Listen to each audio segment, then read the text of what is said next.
Imagine a hero shooter where the hero never showed. Imagine a game with a player base that just refused to grow. A 5v5 hero shooter with gameplay that's just okay. And characters that remind me of Tupperware and white bread. No, I'm not talking about Overwatch. Please stop bringing up Overwatch. This game is not Overwatch. It's actually something else. Imagine a game with a story that no one watches. A game that costs $40 that Sony totally botches. It has all my favorite characters, like Lemmy, Dawn, and Craig. At least, I think that's what their names are. I never bothered to check. Concord like the grave, your legacy is safe. As a game that no one played, and a price that no one paid. Boop-a-doop-ba, dee-da-doop-da, scoop-a-boop-ba, beep-beep-beep-beep-beep, phlegm. Concord was about as good as accidentally peeing on your own leg. Concord, we're here to lay you to rest. We know you tried your best. You copied so much cool stuff just to turn out lame in the end. I'll never forget my favorite moments, like when Hot Sauce Guy jumped. Remember when he jumped? That was really cool. A rat just ran by on my desk, and even the rat didn't want to play Concord, even though I blessed him with the chance. The $40 he could afford, but the rat just stared on in a trance. Rat, rat, rat, rat. Concord's dead. Rat, rat, rat, rat. Concord's dead. The Costco guys made more money than you. They were just on Jimmy Fallon too. Imagine Lennox being on Jimmy Fallon, because I literally can't. The rat on my desk is eating all my Cheerios and grapes. And also Concord is dead. Concord like the grave, your legacy is safe. As a game that no one played, and a price that no one paid. Rat-a-ta-ta, beep-a-da-boop. Skim, milk, the rat fleet, doo-da, doo-da. A guy said he really liked it, and then a bunch of rats ate his face. That's the sound he made when Concord passed away. I wish things turned out different, but either way I'm getting paid. Concord's dead, Concord's dead, and boy is my face red. When the game came out, everybody overslept. Concord's dead, Concord's dead. Holy crap, Lois, Concord's dead. When the game out, people played everything else instead.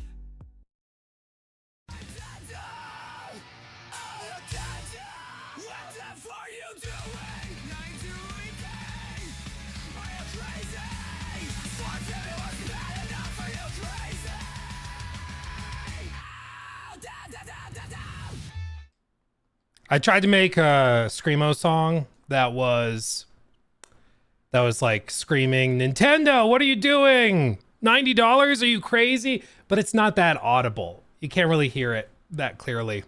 Like,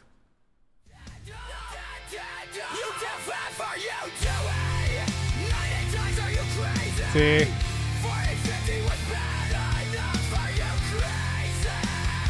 It's not the worst. It's not the worst. But yeah, we this has been a roller coaster of a morning. Okay, because we thought we kind of knew what was going on, and then there was a little surprise, just a little surprise. $50 extra for the console compared to what we expected. It's not the end of the world. Like, we can live with that. But then, like, a shoe dropped in the last like 45 minutes that I just found out about, and it's crazy. Okay, like, we'll paint the picture. Okay, because we have to talk about this first. Okay, I'd like to talk about the Switch and of course the new FromSoft game that's exclusive. We'll talk about all that. But I feel like first we have to address the elephant in the room. Otherwise, like, everybody's just gonna be like, yeah, but. So I think we get rid of that first, right? I think that's fair. So I guess new segment, just to get right to the point. Okay, right to the point. Let me also pull up your chats so I can see what all you lovely people are talking about. Boop, boop, boop. There we go. Okay. There we go. And then pull up that. Okay. Okay. We are good. I can see your chats. Here we go. Okay. Okay.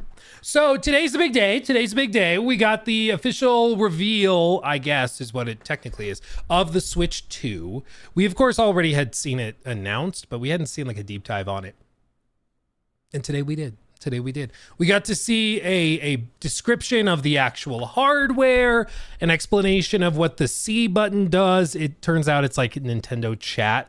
It seems like one of the big pushes this time around is Nintendo is trying to get everybody to sign up for their monthly service, Nintendo Online. And they're doing that with backwards compatibility stuff. But then, excuse me. But then they're also doing it with this game chat thing, which I think they're going to have entire games built around. I'm guessing, like whole co-op games where you need to be able to see what the other players are doing and stuff like that. They, of course, show it. The screen supports up to 120 frames. It's 120 hertz screen, which is fine. Vivid LCD confirmed. It's not OLED. It does support HDR, which is nice. Basically, it can just display a wider gamut of colors, but it's not OLED, so your dynamic range will be limited. It can get brighter, more vivid, but it can't get those inky blacks you previously got. It does connect with magnets and stuff. It turns out the little bumper buttons are actually metal, and so the magnets attached to those, which is kind of cool. They also support a mouse functionality with this little laser thing you see there. So there's going to be some games where you actually use it as a mouse, which is weird. Yeah, you can see they've got this. It seems kind of gimmicky to me, frankly, but we'll see. Noise cancellation for all that. Okay, 2 USB-C ports, one on top, one on bottom, so you can finally charge when you have it set up in the like kickstand mode. That's cool. I like that. They are also, I thought, you see what they did there? They go up to 64 and then it kind of stops. For a split second, I was like, no way they're releasing a 2025 device at 64 gigs. Who are they? Apple? But no. They actually are going up to 256 gigs, which still, I don't think is going to be anywhere near enough, because I think that a lot of these games that they're saying they're bringing are going to be pretty massive, and inevitably you're going to need to get a little micro SD Express again. You can see, even if the software does not support 4K resolution natively, it's possible to upscale and output 4K if the television supports it. It does have 4K upscaling, even though the dev kits, some of them at least, did not have 4K outputs capable. But it does seem like it actually is able to do that, probably with NVIDIA upscaling that's been rumored for a while. Yeah, maximum of 60 FPS at 4K, which makes sense. Anything above that would be insane. They have better cooling. They show this, so they've actually revamped that. The previous dock was basically just a plastic shell you put the console in. Wasn't anything more than that. But now it seems like it's actually going to do some active cooling and other things to help. And it seems like, a bigger, more evolved Switch with a little more juice in it, which I'm sure is going to be good. But here's the kicker. Okay, so they revealed this. They did the whole presentation, but did not specify how much it was. Available June 5th. They didn't say when pre-orders were. They didn't say what the price was. It seems that was either, it's one of two things. Either it's part of a strategy to have the showcase be really well received and then drop the bad news outside of the showcase so people don't get let down or don't start going crazy in the chat, right? That's one theory. The other theory is that they had this presentation done probably before they had even finalized pricing. So they had done all this stuff. They had made the whole trailer thing, the whole spec, everything. And then they just were like, we're going to keep it locked and loaded. Be prepared. And then we'll finalize pricing at the last minute once we've settled on it. Who knows? Who knows what the answer actually is? It doesn't really matter for us because what does matter is what it actually is priced at. It is priced at $450. They are, that $50 more than I personally thought. I thought they were capping out at $399. I thought anything above that would be really stretching it. I do think they are, excuse me, my lungs are not happy. I do think they are trying to target a lot of the like Steam Deck audience as well with this. I mean, obviously the original Switch sold way more than the Steam Deck, but it seems like they're trying to tap into some of that market too in another way we'll mention in a minute with that From Software exclusive. But then something crazy was revealed. Okay? Something crazy. Nintendo Switch 2 official AAA game prices are going to be $80 for digital. Physical, you can expect to spend $90.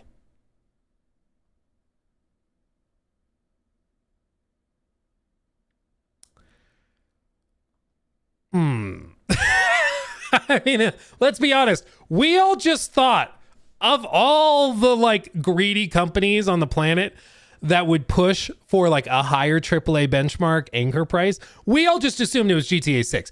All these months we've been talking about, GTA 6 is going to go to 80, maybe they go 75, but probably 80. Maybe they get so greedy they push to 90, maybe 100, but that's a stretch. But if anybody can do it, it's GTA 6. And then Nintendo is like, hold my Joy-Con. We're gonna do this first. Now the odds of GTA 6 announcing starting prices at 80, I think it's 100% now.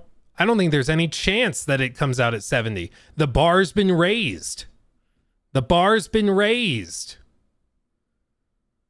It's insane. It's crazy. So to be specific with this, it means the price increase also means that Nintendo Switch games will cost 80 euros for digital, 90 euros for the physical version. And you can even find the specific pricing listed on the Nintendo eShop listed right now. Let's see. It's worth mentioning, however, Donkey Kong Bonanza is being priced at 70. It's probably also like 10 hours long, to be fair.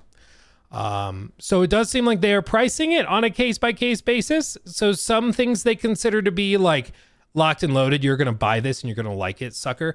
Those are priced at the 80-90 split.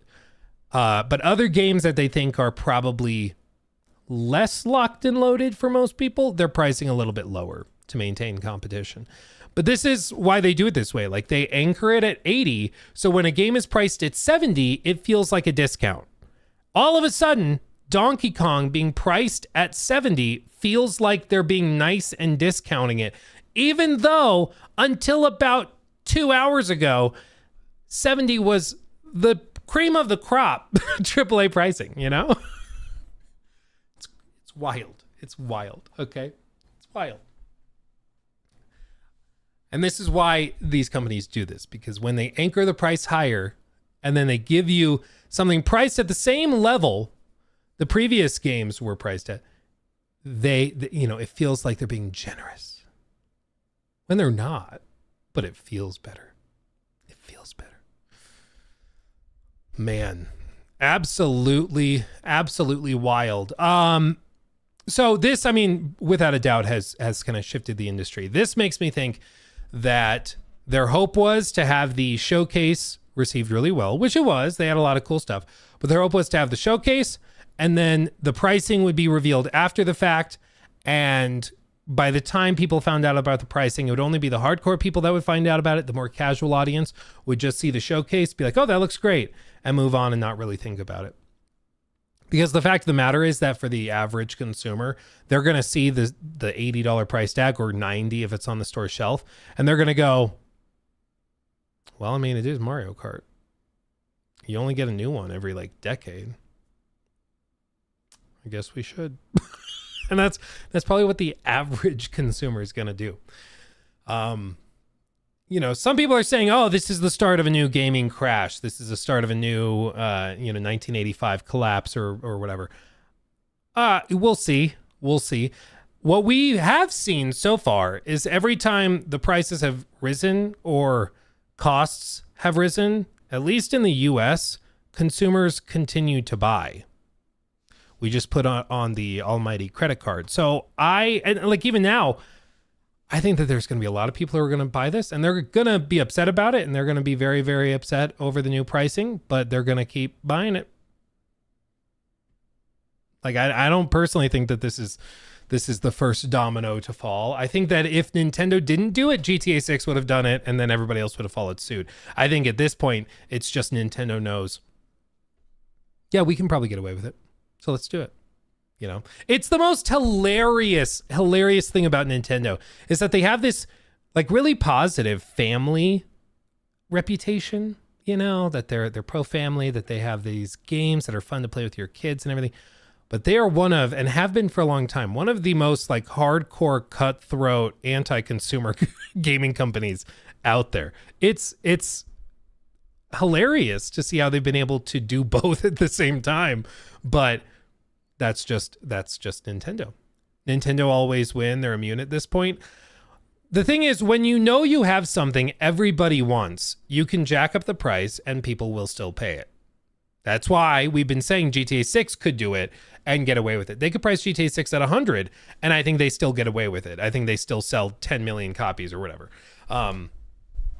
What I've suggested is even if they price it at 70 and they do a day one or early access for a week version, that's the deluxe, that's $120. I still think 10 million people will buy that deluxe version to play the game early because nobody wants to miss out.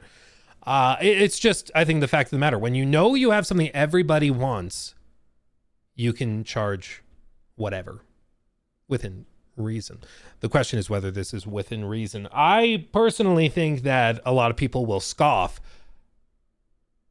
and then immediately remember that Duskblood is coming, and then they're going to buy it anyways. That's my guess. Now, I like the $50 increase over what we thought, the $450 price point. I think that is manageable given the games lineup. I think when you find out that they're charging $80 for some AAA games, that becomes a real, that becomes tougher to sell. But I like, maybe I'm just cynical, but if I had to guess, I would guess most people just roll over and still buy it. That would be my guess. Now, Duskblood is the game that I think could actually be one of the biggest console sellers. What's funny is that with the Switch back in 2017, Nintendo of course had the Breath of the Wild. They had the greatest console seller of all time, probably. They had this massive game that everybody wanted, that was beautiful and was considered a masterpiece by everybody that played it. It was perfect. It was perfect. Even though it was cross-generational and you could play it on the Wii U, nobody owned a Wii U. And even if they owned a Wii U, they were buying a Switch to play it, But the Duskbloods seems to be... Hold on, I don't want to watch the IGN version of the trailer because it's going to be... They posted a bunch of footage of it, of the showcase, and IGN had the audio tracks misaligned. So all of the audio was delayed. It was like, guys, you have almost 19 million subs and we can't synchronize our audio? Really? Is that what we're doing? It's crazy. But this is the Duskbloods. When I saw this first start to come, I was like, I don't know, is this some sort of revamped Castlevania thing? Whenever I see a guy with long fingernails, I'm like, oh, vampires. But then you start to see some hallmarks and you're like, wait, some of the lighting effects, some of the texturing looks similar to another game. I wonder what this is. And then it happened. From Software?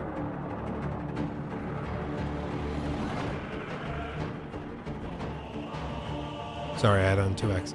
I think we all, when we saw the From Software logo, what? It's a new game from Software, directed by Miyazaki. This is not a spin-off project. This is what he's been doing since Elden Ring, okay? And the craziest bit is that this is going to be exclusive to the Switch 2. The next game from the team that made one of the most like lauded games of all time in the form of Elden Ring, then their next game is an exclusive on the Switch 2. Like what?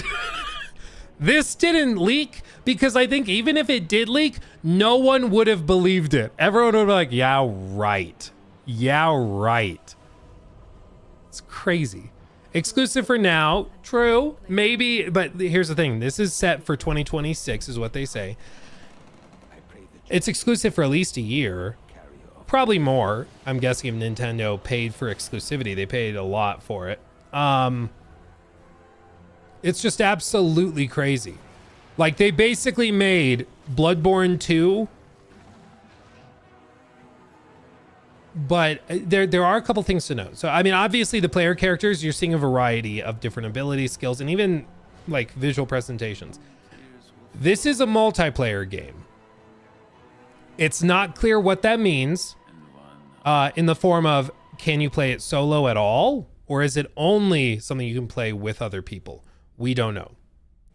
But they have specified that it is a multiplayer game.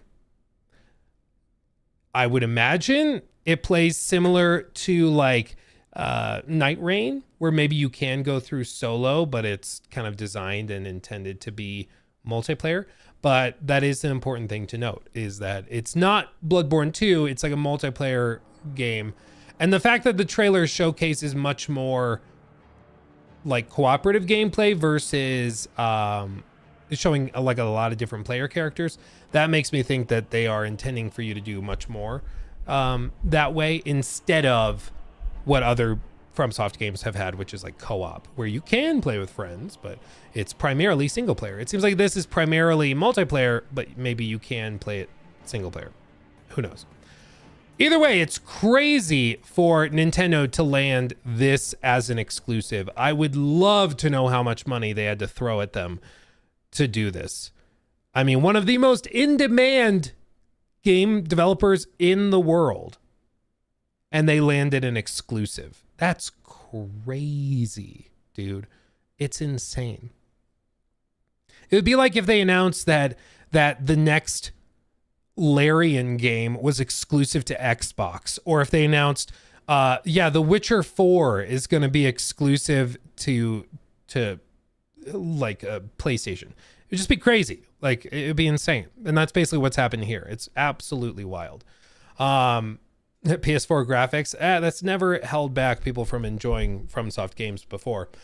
I do think that the Switch 2 is going to have some pretty impressive upscaling, and I do think that the developers have been given a lot of time with it to get it where it needs to be and to get the ports well put together, but you know, time will tell. Certainly. I'm guessing where it starts to lack is when you start to really crank like high action, high particle effects. Those are types of situations where upscalers start to really struggle, and I'm guessing that's where you'll see this. Let's see.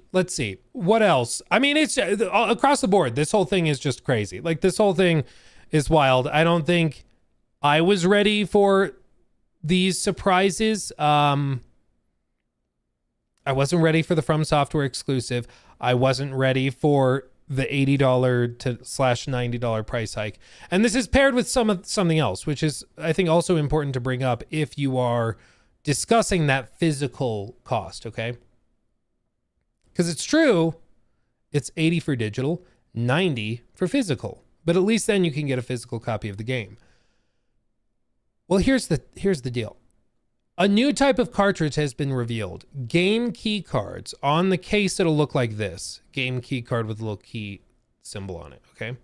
These cartridges do not have any data on them, and you will need to download the game from the internet like a digital version. And the key card has to be inserted into the console to play. So you have to put the physical cartridge in, and then it still has to download from the internet. And yet somehow it's a physical game.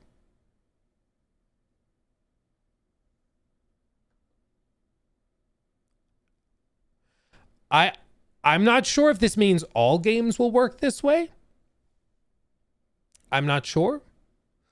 Oatmeal continues on. These are similar to the requires additional download games on the Switch 1, where a developer would use the smallest cartridge size and implement the additional download as a software update. I assume game key cards have less data, even less data, and are more integrated into the OS. Just in case this isn't clear, standard physical cartridges, such as with the game included, are still a thing on the Switch 2. Okay. Game key cards are labeled with a banner on the bottom of the box. But I would guess we probably see $90 versions of games that use game key cards.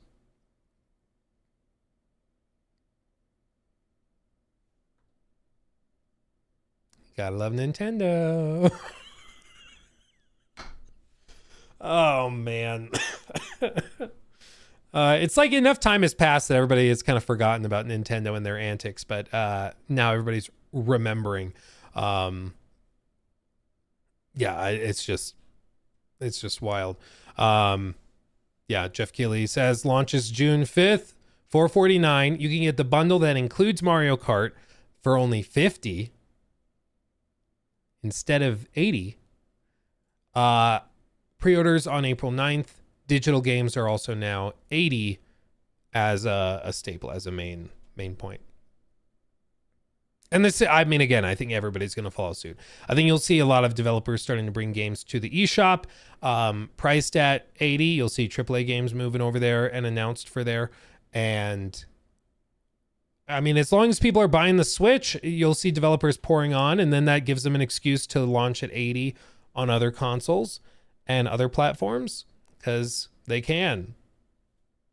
Because Nintendo broke the seal, you know, Nintendo did it first. Again, I find it so freaking hilarious that for months we all just kind of assumed that the first company to break that barrier of $70 for AAA and to go higher would be Take-Two with GTA 6. We all just assumed that was where it was starting. And then Nintendo just comes out. It's like, nah, we're going to do it with everything. All of our big AAA stuff. It's wild. It's wild. I mean, it's just a lot of whiplash this morning. A lot of whiplash of like really cool stuff. Wow, a new multiplayer game. Wow. The official description: developed for the upcoming Nintendo Switch 2, the Duskbloods is a PvPvE title with online multiplayer at its core. Where up to 8 players vie for supremacy among themselves and against challenging foes.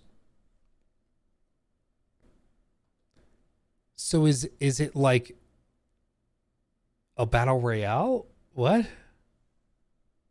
I don't really understand, but okay. We'll see. Night Rain 2, exactly. Well, that deflated a lot of excitement. We'll see. I mean, maybe it's badass. If Miyazaki's on it, it's probably really good, but it's just very, very surprising. So yeah, I'm sorry if I'm a little scatterbrained. I think we all are a little bit. But $80 is just crazy. Yeah, like Tom says, how it's going to feel when the Switch 2 game goes on sale for $70. Exactly. And it'll feel like they're being generous when they discount it by whatever that is, 11-12%. And then it just ends up priced at what it probably should have been to begin with. Oh, man. What a crazy, crazy day. Yeah, Silk Song. They revealed that. That's also locked and loaded from Team Cherry. It still exists. So there's that. Mario Kart World does look pretty cool. It's taken a lot of nods from what is that? What is that racing game where it's like a totally open world? I'm totally blanking on it. Somebody's gonna say it. Just Forza. Thank you. Yeah, they've taken nods from that, but in a Mario Kart game. So you can see like they have all the different lands, like desert, the volcano, a jungle, the snowy area. This looks like it's maybe fall with like a lot of leaves or whatever. Mushroom Kingdom. They have all these different things scattered throughout the map. And then there will be races that go across multiple areas of the map. We'll see. It honestly, like looking at this, it doesn't look crazy big. If you're looking at like a regular track is probably like this. It doesn't actually come off as looking that big, but who knows? Maybe it feels way bigger. But you know, that's, I'm sure going to be fun. It's going to be very different, very, you know, a nice change of pace, very much a new Mario Kart experience. And if you've got the $80, if you got the $80 to cough up for it, then you'll be good to go. You'll be good to go. Now, you know, I think with all this, there's kind of two ways to look at it. You can look at it as like being frustrated and upset because you're like, hey guys, times are tough for everybody. And you're raising prices on Mario Kart like your margins weren't already good enough. Like, this is greedy. Because again, people throw out the term greed a lot, and I feel like sometimes they throw it out without a clear definition. Greed is taking more than you need. Greed is being greedy, taking more than you actually need, right? Caleb donated $10 through Super Chat. Thank you, Caleb. Mario Kart this, from software that. Let's be real, the big drop is that Silk Song is supposedly coming out this year. It's the Xbox conference all over again. I can't take heartbreak twice. At this point, I'll believe it when I see it.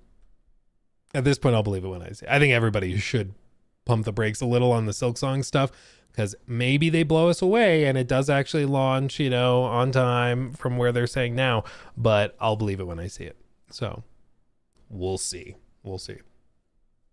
But thank you for the 10, very generous. I'll catch up on the other super chats as well in a second, guys, just so you know. Just $10 and up get read aloud. I think so. People throw out the term greed, often not really being precise with the definition. But I think in this case, it's pretty clear this is pretty greedy. Like, I think this is pretty greedy. Because what they're also doing is they're pushing out the multiplayer stuff, the online stuff for Nintendo Online. They're going to have these game key card things, which of course are designed to incentivize you to just buy it on the eShop, where Nintendo gets a bigger cut. They want you to play the online games. They want more multiplayer games because they get you to sign up for Nintendo Online, which you pay for every month. Like, this is all very much Nintendo being like, we have something they want. Let's milk them dry. And that's what they're going to do. So I think there's that way of looking at it. And then there's the way I've seen some like Nintendo focused channels and some big fans of these games describe it, where they say, well, Luke, the Switch launched in 2017. It's been a handful of years and they've needed to increase margins. Every company does. And they, you know, this was just going to happen. This is what happens when inflation goes up, and, you know, it's to be expected. It's just part of business. Like, I get all of that. Again, like, I understand finance better than most, probably. Okay. I get it. But that doesn't mean I have to like it. Okay. Just because I can understand why they're doing X doesn't mean I have to still like X. And in this case, like, Like, why did Nintendo partner with FromSoft on this particular game that's multiplayer focused? I think it's probably because they want to push people into, now that it's exclusive on Nintendo Switch 2, they can push people into needing to have a Nintendo online account. They need to spend whatever it is, $10 a month, $15 a month, whatever it is. And they'll need that to play this latest game from Software, the studio they love.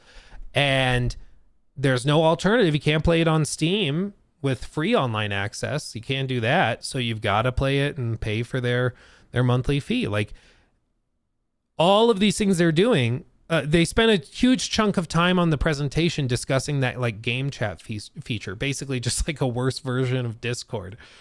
And that doesn't work unless you have a Nintendo Online Shop account. It just doesn't. Like, it's $20 a year online. Okay, I have no idea what it's priced at. I would also bet you good money that they raised the price like 6 months into this generation. I would bet you good money they do that. But I just think like it's pretty clear what they're doing. Okay.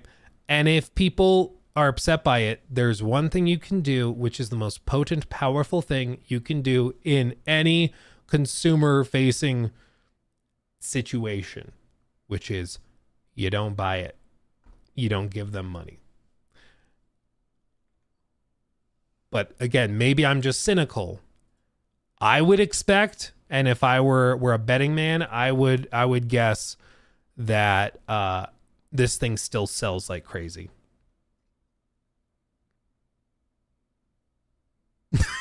Let's just be honest. I mean, it's Nintendo. It's a new Mario Kart. It's a new Switch. They have a FromSoft game exclusive to it. Like, it's going to sell millions. And I think that's just the reality of the situation. And like I said earlier, I think if Nintendo hadn't been the one to raise the price anchor, it would have been GTA 6. Weirdly enough, now, if they come out tomorrow with the Switch or with the GTA 6 pricing or whatever, and it's at 80, I think people are going to be like, okay, yep. Whereas if the trailer dropped yesterday, people would have lost their minds. I mean, still, they would have bought it, but there would have been a lot more outrage. But this has just changed the floor. Or the ceiling, rather. This has changed where people anchor their pricing. Because like Tom Anderson was saying in that tweet, there's going to be people who are logging on to the eShop in a year from now and see the new Mario Kart is on sale. 10% off. 10% off. You can get it for $72.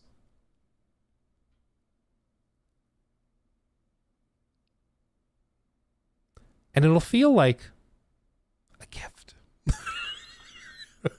When it's still more expensive than it probably should have been. Okay. And that's the whole idea. That's the whole idea, is they raise the ceiling so that then they can seem generous when they offer you something for less. It's the same thing Apple does. Apple's kind of the king of it. The other thing is like price laddering. That's a whole other topic. Because now, like, what's going to happen when people, again, I'm not necessarily saying you guys, because you're so savvy in the games industry, you are literally watching a streamer talk about video games, like, casually on a Wednesday morning. But what's going to happen is I think you're going to see a lot of people, where's the picture of it? I think you'll see a lot of people that go in to the store and see the option between the Switch 2 at $450 and the Switch 2 with Mario Kart World at $500. And they say, wow, I'd have to pay an extra $30. I'd have to pay $80 for Mario Kart World. Yeah, if I bought them separate, so you know what? I'll just buy it bundled. And it'll feel like a gift when it really isn't. But that's just how they get you. That's how they get you. That's how they get you. So games will be over $100 Canadian. I mean, I'm wondering, does anybody know in chat, has anybody seen pricing in Canada or Brazil?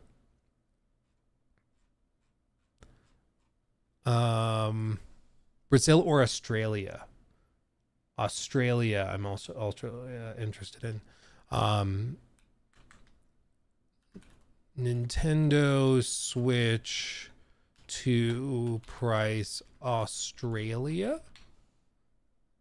630, 650. Dude. Oh wait, this says Switch 2 is $700 dues in Australia.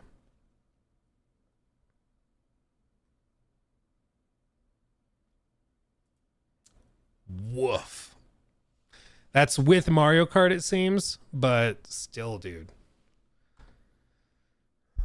It's actually cheaper in Japan. I think it's like, was it 350 or 400 equivalent in Japan if you buy it in Japan? It's interesting. In euros, it's 450.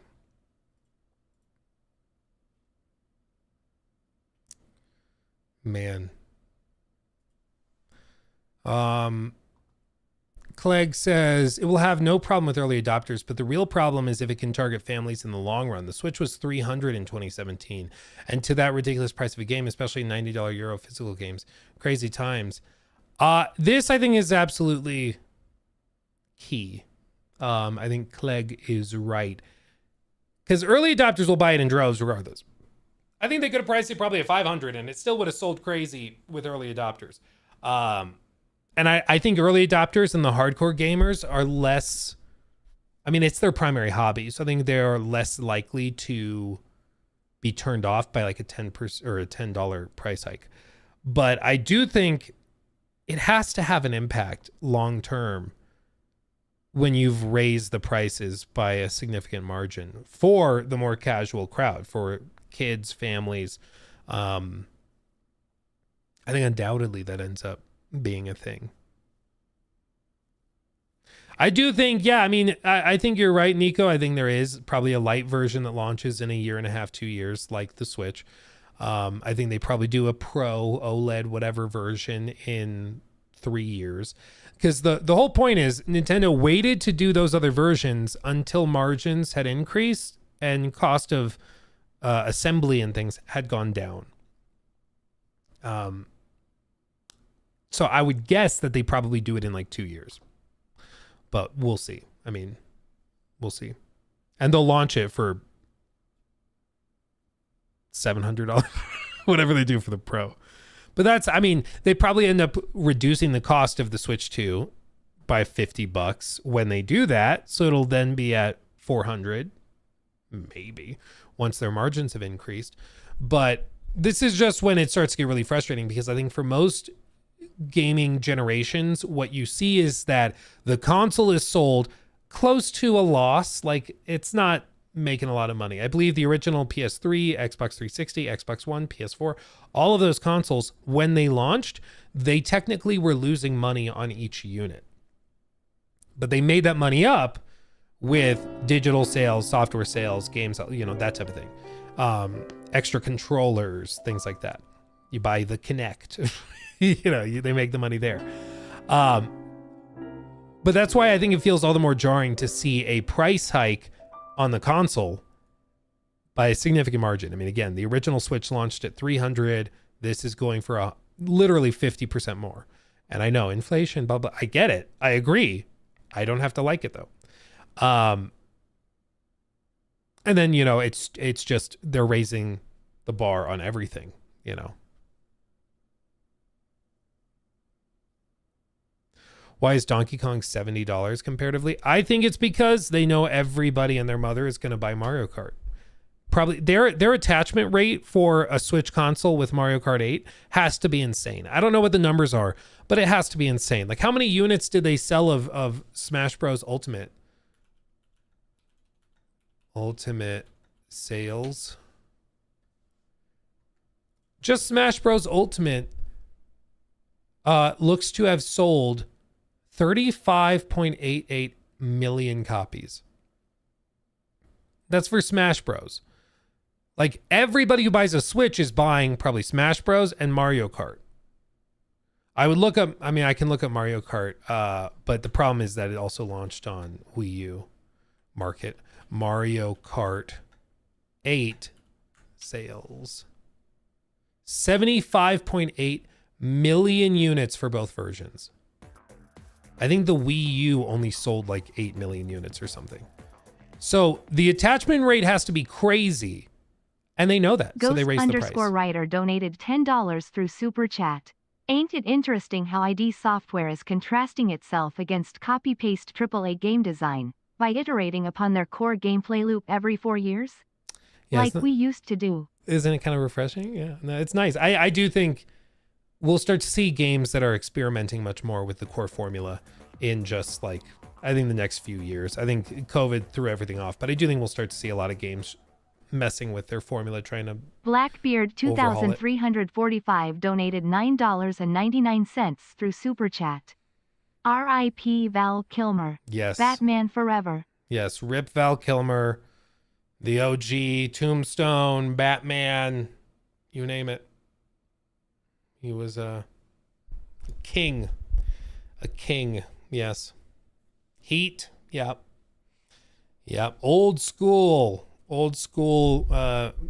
movie star, for sure. Yeah, he played, I think he was the one that played Moses in The Prince of Egypt. That was a movie I watched a lot as a kid. Yeah. My family loved that movie. It's the whole thing. Anyway. But with this, just to settle the point, 75.81 million units. Even if you take everybody that owned a Wii U bought one, which isn't true, still like 65 million copies on the Switch alone. Nintendo knows everybody who buys a Switch is buying Mario Kart and buying Smash. And because of that, they know if they price it at 80, you're still going to buy it and you're going to like it. And that's why they raised the price. Donkey Kong, I still think it sells millions of copies, but I don't think it's as much of a lock-in as Mario Kart. So I think to play it safe, they price it at 70. And again, even though that's full price, it still feels like a discount now. Because even in the question, it's like, why price that at 70 versus 80? It's like, already it sounds like a discount. Even in your question, it's phrased kind of as a discount. You know, GTA 6 at 80 basically confirmed. I think 80 for the standard. I still think they'll do like a week of early access digital only for 120. I still think they do that. Plus they would sell the bundle of the system in Mario Kart for 500 and still come out on top. Yeah, I mean, their margins are going to be crazy. Oh, let me catch up on these super chats and memberships real quick. H-Man, thank you for the 5. Do you think our current digital libraries are now here to stay and safe, or could we see another wipe or reset in the future with the new game console gens? I think it depends. I mean, the Switch seems to be very intentionally bringing the entire portfolio of Switch games and supporting them, which is great.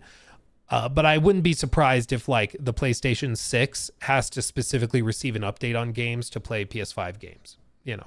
So I do think that there's still limitations. I would be very happy if governments worldwide passed legislation to protect digital libraries. So when you buy something digitally, if it's ever taken away from you for whatever reason, you get a full refund from the company.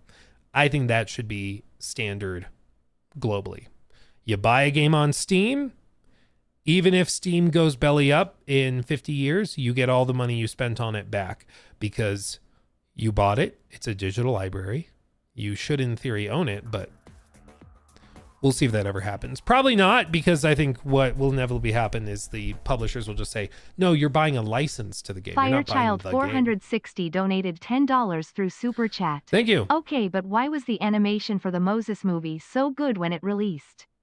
On par with Atlantis and other animated films around that time. I don't know what DreamWorks was smoking. Must have been some of that burning bush, because my God, Prince of Egypt is goated. Ralph Fiennes is in it too. Oh, it's very good. It's very good. Even if the story is objectively kind of like effed up, it's still very good. Atlantis was also good. There were a lot of movies back in the 90s that were really underrated, like, but were considered commercial flops. Like Emperor's New Groove was considered a financial failure at the box office, and that movie's fantastic. You know, but there's a lot of movies from that period where they flopped for whatever reason, just didn't do well in theaters, and then kind of became cult classics after. Yeah, Emperor's New Groove is goated. Treasure Planet, that's another good one. Yeah. Let's see. Ashen, thank you for that. 5. The gaming industry is in serious trouble. A lot of people, including me, aren't willing to pay $80 to $90 per game, especially in this economy. Well, that's why I think early adopters will buy this in droves regardless. It's going to be interesting to see how it develops over the next like year or two, because again, every other publisher is going to hop on this and it's going to start to price stuff higher.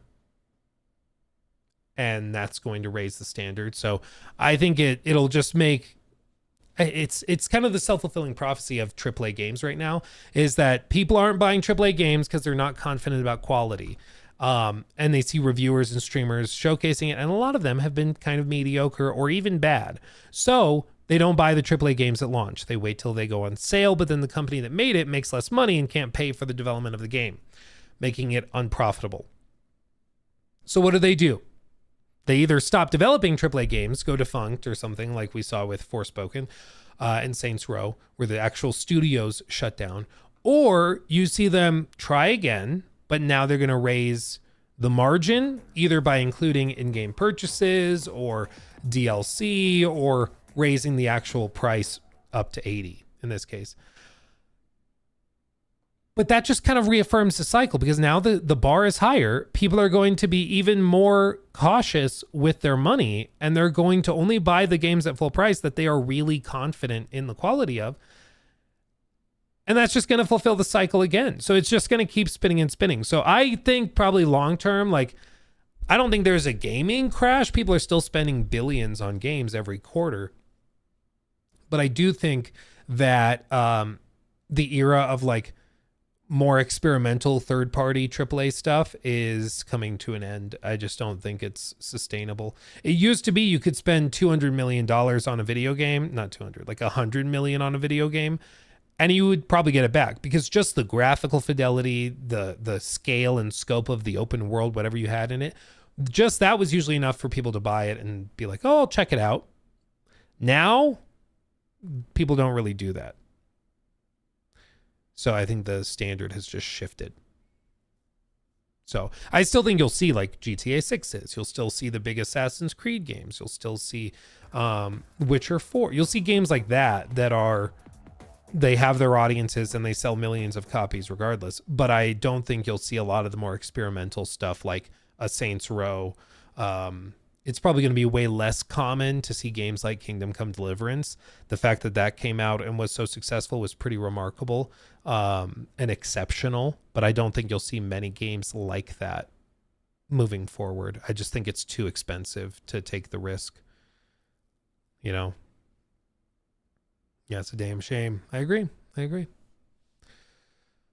You're right. The technological gap has changed too. We're getting used to games with Unreal Engine 5 having higher fidelity and such. It's no longer making a big difference anymore. Exactly. So then the budget is like, where's the extra money that's spent developing it? Where is that going? And it seems like a lot of that extra money is going to, it's not even like super clear when you see some of these games where you're like, where did the extra budget, like how did Forspoken cost $200 million? How did Concord cost between $200 and $400 million? Like, where is that money going? It doesn't make sense, you know? I gotta keep catching up on these. Lucas, thank you for 16 months. Oh, baby. Brother, we must pray to our Lord, the holiest Todd. Light thy candle. He must give us oblivion. I need the dopamine. There's actually a report on Insider Gaming that Oblivion remake could launch tomorrow, like a shadow drop out of nowhere. I'll believe it when I see it. I don't know. But yeah, Spraysby Praise be to Todd. Yeah, there's like, did I bookmark it? Da, da, da, da. Da, da, da, da, da. Yeah. Oblivion remake could be released tomorrow, it's claimed. It's been claimed by an insider that the Oblivion remake that has been the talk of the town for a while could suddenly be released tomorrow. Recently, it was suggested by another rumor that the Oblivion remake would be released sooner than expected, and April was touted as being the month where the reveal and launch, presumably, would take place.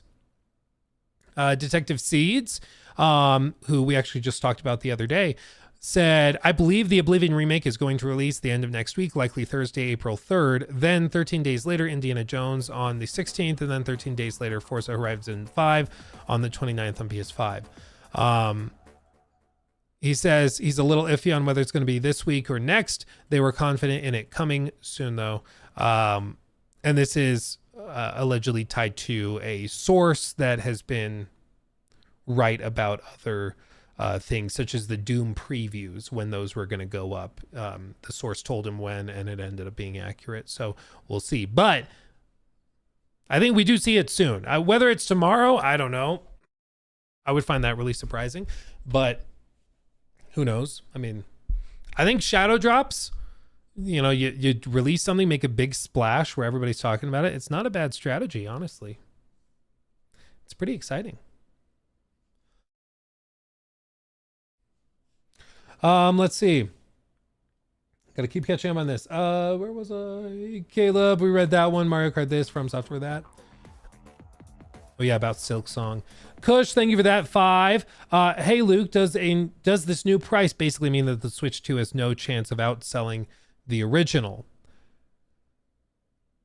I don't think it'll outsell the original. I'm not sure if it's just because of the price. Even if it was at like $399 and all the prices were the same, I still don't think it would necessarily outsell the original, because when it launched in 2017, there was no real competition in the handheld space. There just wasn't. A lot of people bought the Switch and used it as a third-party gaming device to play third-party games, because there wasn't an alternative. Now we have Steam Deck, ROG Ally, Xbox is about to launch their own, like the Legion Go. There's so many handheld devices, even the PlayStation Portal. You know, there's tons. So I think the market's just changed. It'll do well, but I don't think it's doing 120 units or whatever. I just don't think it's getting there. And I don't think it would have, even if it was priced at $299. I don't think it would have gotten there, because I just think the market's different. The original Switch was kind of lightning in a bottle in that way. Let's see. Let's see. Oh yeah, Ghost Rider, thank you again for the 10. Blackbeard, thank you again for the 10. Maxwell, thank you for the 5. Rip Nintendo, leave it to Nintendo to charge $80 for PS4 games. Nintendo's downfall starts now. That's the thing, is I don't think calling them, I understand why you're calling them a PS4 game. Graphics aren't everything, and I do think that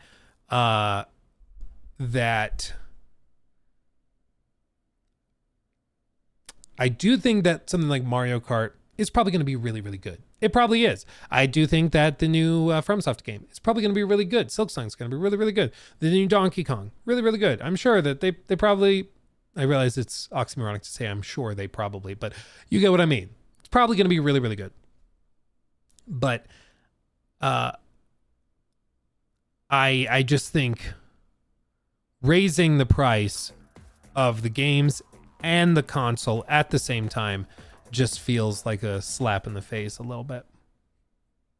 Edgar Vasquez donated $10 through Super Chat. Thank you, my friend. Just wait till Tarif's hit today. Every console and physical game will be higher than MSRP.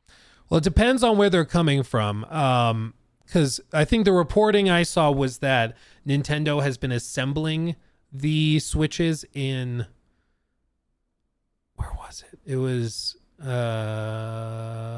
Vietnam, maybe. They're assembling them outside of China. Like, they're not assembling them in China where a lot of the components are made. They make the components in China after designing them in Japan, and then they ship the components to like Vietnam or Taiwan or somewhere like that, and then they export from Vietnam to the shipping ports around the world. In which case they don't have to pay the tariffs, because they're not coming from China. The consoles are coming from Vietnam.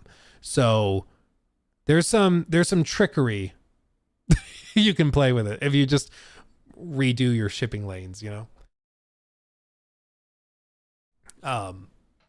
Yeah. And I mean, this is the one thing, all of these big companies, like they've thought of this well ahead of anybody else thinking of it. Okay. Like they've planned this out very carefully, you know, very, very carefully. Let's see.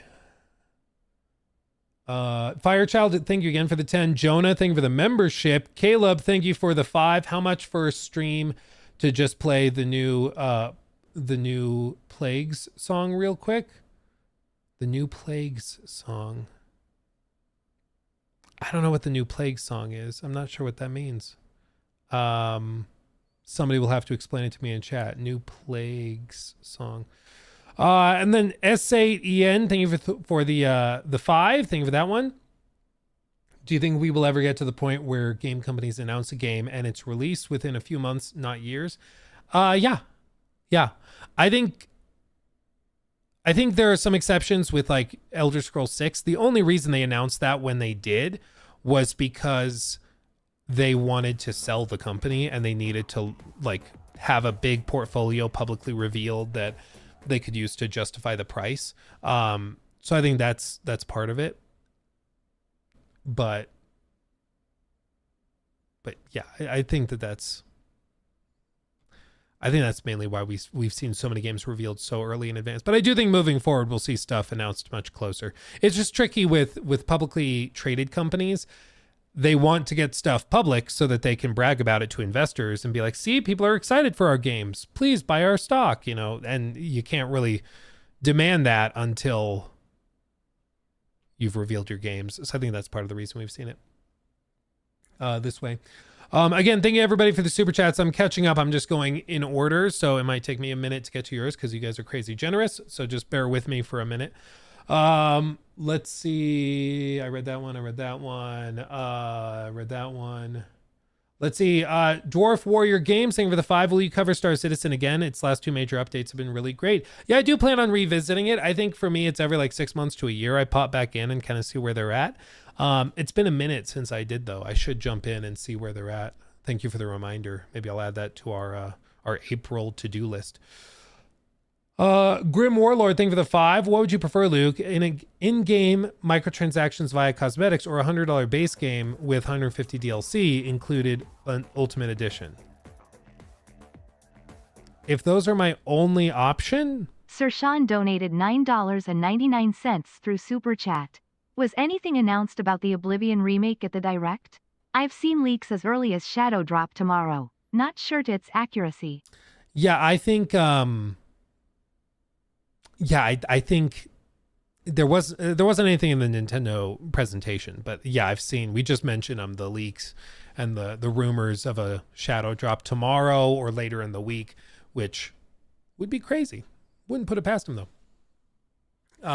But if I had to choose a game, whether it's filled with microtransactions or a $100 base game, with DLC, I probably would prefer the DLC because my problem with microtransactions is that often games are built around them and they're built to push you towards them. So like they sell crafting materials in the in-game store, and in order to get you to buy them, they make gathering crafting materials really grindy and really miserable, and so they get you to buy the microtransaction that way. Same thing with like Shadow of War. Oh, you need to grind legendary orcs. Takes a ton of time. Or you can just buy these loot boxes and get them. So that's probably why I'd prefer DLC, because then the game isn't, in theory, designed around getting you to spend that money. But we'll get there. Let's see. Continuing down the list. Again, thank you for everybody's patience. Edwin, thank you for the 5. On a more hopeful note, the price increase could push for a larger $60 to $70 AA game space where they put more experimental ideas in and still turn a profit, assuming people buy that. That's the problem, is if people's actual price limit is 70 or is 60, and all of that kind of is true, that the water's rising raises everything. It just means that those people will only be able to afford AA games, but they might not feel that the AA game is worth that price. So they might just wait to buy the AAA game when it's on sale. We just don't know. You know, but that's why it's going to be fascinating to see in the next year or two kind of how it plays out. It's going to be very interesting. Matthews Media, thank you for the 5. Why on earth do people keep propping up leaks, spoilers, and insider reports, yet always whine that nothing is as exciting anymore? I think it's, to a certain extent, there's always been leaks, even going back to like the early to mid 2000s. There were leaks for stuff all the time. I think the difference is now it's way more visible, and it's visible because of social media, because there's streamers that talk about it and YouTubers. And, you know, even if the streamer doesn't want to know about a leak, you will find out about the leak. You know, people will come in and be like, did you see blah, blah, blah, blah? And, you know, it immediately gets spread. So I think no matter what, it's always been there. It's just more visible now and noticeable. I still think there are exciting things. That From Software thing didn't leak, and that would have been an easy thing to leak, but it didn't. So there still are surprises, you know, without a doubt. GTA 6 hasn't had, you know, the trailer 2 leak, you know, so there's still plenty of surprises. But you know, there certainly are some leaks, but there always have been. Kino Man Sky, thank you for the 279 Schedule 1 Switch 2 edition. You grow cartridges. Yes, I think that is a no-brainer. Did they officially announce a port? I don't actually know if they did, but yeah, I think that's easy money. Edgar, thank you for the 10 again. Thank you for that one. Taco Gaming, thank you for the 2. Did you see the prices of the new micro SD cards? I did not. I did not. I'm guessing that the first party ones are really expensive, but that was true of the Switch as well. As long as they allow you to use like Express or micro SD Express at you know, with the third party versions, I'll be fine with that. Because if you buy like the whatever official first party Nintendo like micro SD cards for the base Switch, it runs like absolute garbage, and they're just not very good, and they are also freakishly expensive. But if you buy the third party ones, you like, it's a tenth the cost. Like, it's ridiculous. So I'm guessing the third party ones will be way more affordable, and as long as they haven't locked it out, which I don't even know how they could do that, it should be okay.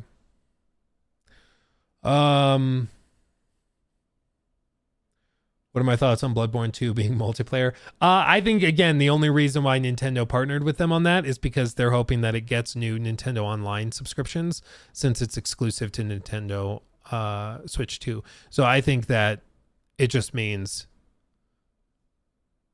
I think that's just what it's going to be. You know, I think that they are just trying to push it. It lines up with their core business of trying to push for that, and it's just, I think that's what they're doing. And I think that they are going to raise the price as well. $20 a year is why, or yeah, I'm sure $20 a year is why. I mean, it's $20 more than they would have gotten otherwise. And that's assuming they don't raise the price. But seeing how much of this new generation is hinging on it, again, I think they get everybody subscribed, and then they announce that it's going up by $5, and then $5 again after that, then $5 again after that, and they're just going to step people up. That's just how it's going to be. Law, thank you for that 5. I was one of those people who used to buy games based on graphics quality, like that would carry my experience. Well, it's also Law. I mean, I think for a long time, go back to even like the PS4 era, if you had stunning graphics, it was a signal to the player that you had poured a lot of money into it. It was probably pretty polished, and this was a world-class developer, so you could be confident that the game was going to be good. And that's why people would buy it. You know, you go back to the reveal of Uncharted 4, people are like, how on earth did they do this? It immediately evokes quality, and you think that this is going to be really good because the graphics are good. Now, that's not necessarily a given. You can have amazing graphics, but still you could have horrible animations, you could have really bad gameplay, it could look beautiful in screenshots or cutscenes, but run like garbage when you're playing it. It's just not a given anymore. Like, unfortunately. It's just not. Caleb, thank you for that too. Mistyped the plagues. The plague song for Prince of Egypt. Yeah. Oh, dude, that song is goated. I would love to play that, but I'm sure we would get copyright struck into oblivion. But yeah, if anybody doesn't know what that is, just search on YouTube, Prince of Egypt, the plagues song, and oh my god, it's so good. So good. Let me continue catching on this real quick. Sir Sean, thank you again for the 10. Thank you for that. Oops, my browser crashed. Refreshing. Come on. Come on, load. There you go. There you go. Will tariffs affect the Free Roam podcast? It will affect my ability to import Jor. Yes. So you might not be able to come to Summer Games Fest or anything, you know. It's those Dutchmen, you know. They're expensive. And then Applehead, thank you for the 2. Why you never do gameplay / let's play streams. I mentioned this before, but basically we've done them before. But in my experience, when we've done them, you know, the audience will be half as large, and we can't really turn that content into secondary content with like stream clips in the same way. We being like me and my team. And you know, it's also one of those things, like, just transparently, most of the games that I'm like playing at any given moment are for like reviews or previews and things that end up in videos and we end up talking about them. But like, if right now, for example, I was playing what's a game that's coming, like Doom, if they haven't sent out Doom review codes or anything, but like, let's say if I was playing Doom right now, I couldn't stream it. So even though like that's what I need to spend my time not streaming or not like doing this on, I wouldn't be able to stream it. So it's just tricky timing it out. I do think we will get to the point where maybe we can add like a Tuesday stream and a Thursday stream or something, and those are just let's play gameplay streams. Maybe with breakaway moments to do segments or whatever.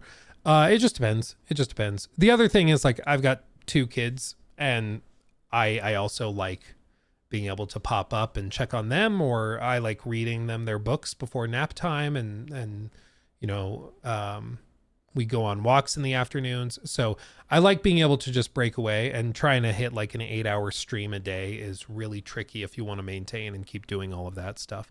So it just hasn't really worked out or lined up for our priorities and stuff.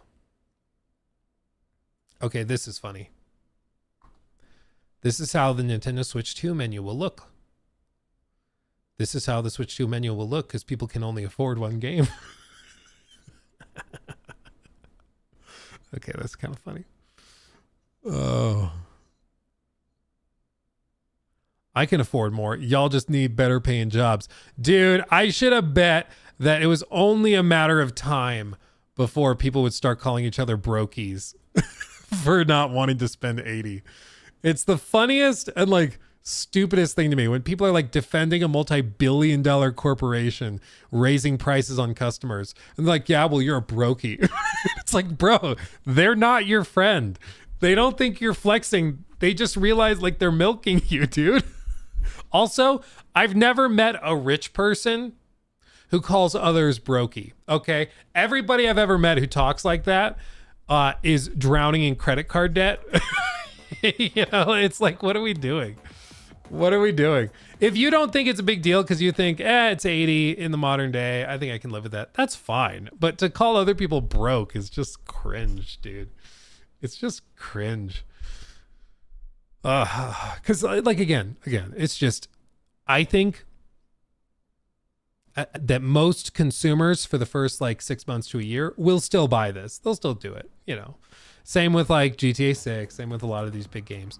You raise the price of Call of Duty by $5, $10, people still buy it. You raise the average microtransaction by $1, everybody will still buy it.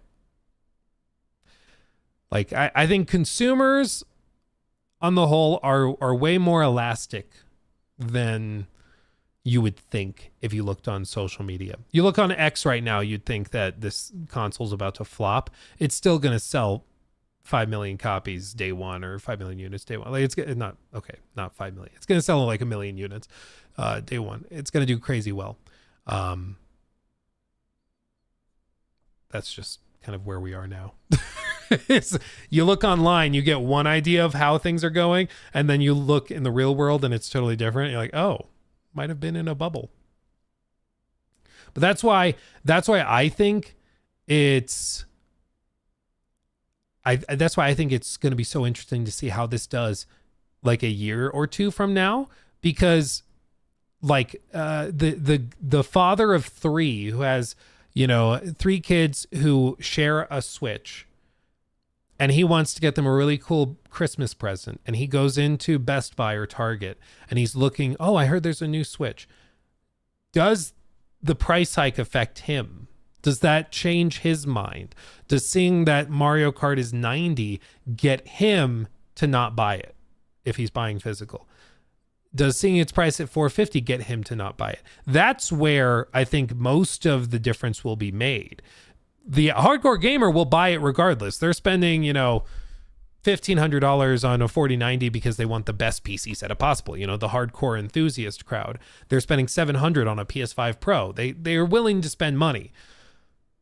But the more casual fan, or the guy that's buying a gift or something, I do think these price hikes affect them way more than is being assumed right now. And that's why initially you'll see this still sell crazy well. But I think in a year or two, I do think it'll have an impact. I mean, I do think that affects the more casual crowd. I think so. Last time I checked, I have a lot of money. I'm not crazy to pay for this. Now, again, I think all of this is going to come down to the individual consumer's perspective and whether they think it's worth it. If you're not interested in Donkey Kong Bonanza, you're not going to buy like that, and that's fine. That's totally fine. There would be no reason to really buy it. If you're not into Mario Kart, you shouldn't buy the Switch 2 at launch. Like, that doesn't make any sense. If you're only interested in the new FromSoft game, you have at least a year to wait. And maybe it'll be discounted at that point. You never know. I think maybe it's fear of missing out or something, but the FOMO effect. But it's the same thing like the PS Portal. When it first launched, I didn't think there was much justification for it. Now I think it's a reasonable device. You can even do cloud streaming on it. They have an in-device browser, so you can log on to internet networks on like when you're traveling, which previously you couldn't do. So now I think it makes way more sense. Same with like a PS5 Pro. When it launched, there was nothing really supporting it to any significant extent, in my opinion, that made it worth buying. Now you see the difference between some of these games, the base PS5 version and the PS5 Pro version. It makes more sense. But like day one, I don't think it did. With the Switch 2, it might be a similar case where it's like right now, it's kind of hard to justify if you don't like these particular games. So just don't buy it. Like with so many of these things, it's like, you can just put your wallet down. It's okay. The world is not over. You will be fine. The best example was like the Vision Pro, the Apple Vision Pro. A bunch of people bought that because they were worried about missing out on new tech and cool gadgets and stuff. And it ended up being like a total flop. And everybody who bought it was really depressed that they bought it because even Apple seemingly has given up on it. You just gotta chill. You just gotta chill. $80 is ridiculous. I hope Mario doesn't sell. That's the thing though, dude. It's like we said, we Googled it. The base Mario Kart 8 across both platforms sold like 75, I think it was, million units. 75 million units. Like almost everybody who bought a Switch probably bought Mario Kart.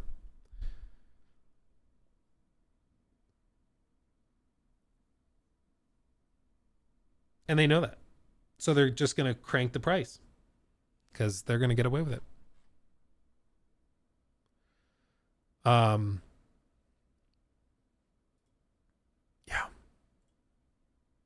Do a poll. The problem with doing a poll is that my audience is not like, I don't cover Nintendo stuff actively because and I'm down to do a poll. I'm happy to do that.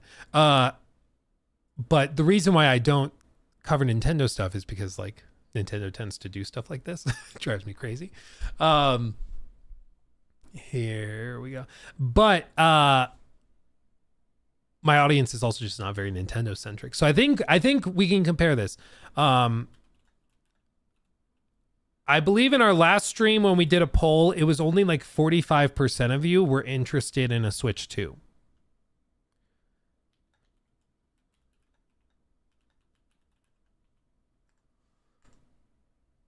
Okay. So this is only going to be at launch. And I'll just put it on YouTube so that it goes a little smoother. So again, before launch, it was, I think 45% of you would say yes. Or before the reveal.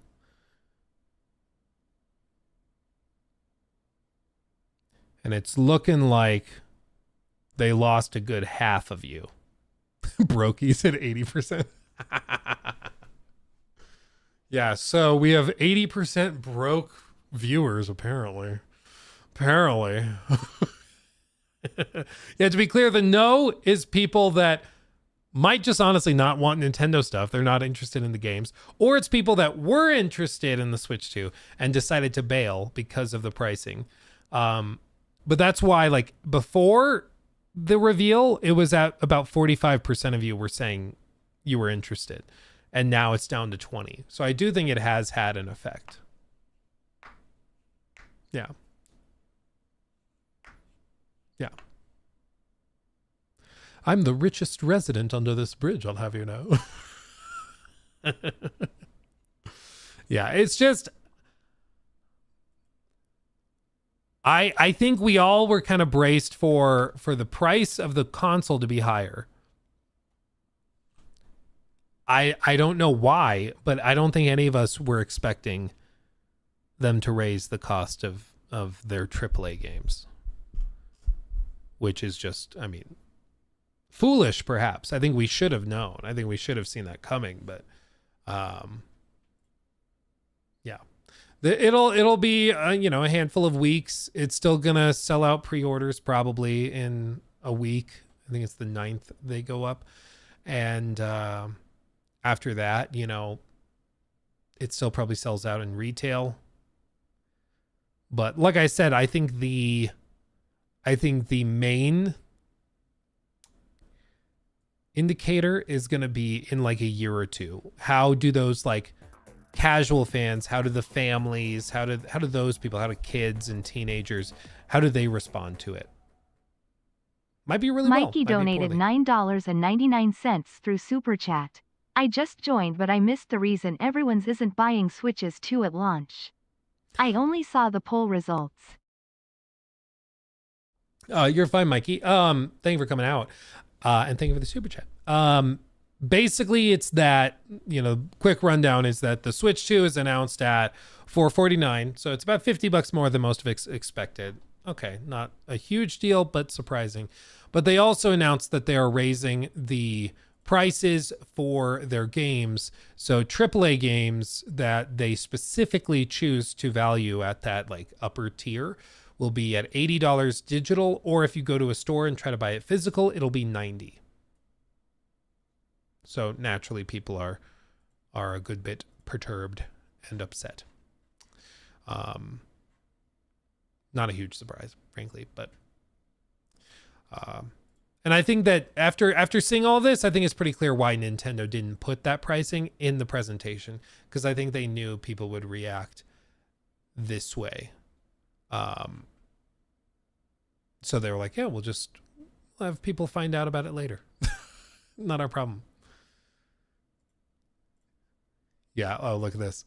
The Switch 2 is not aimed at people who want high performance hardware, Nintendo says. This is one thing that's always been funny.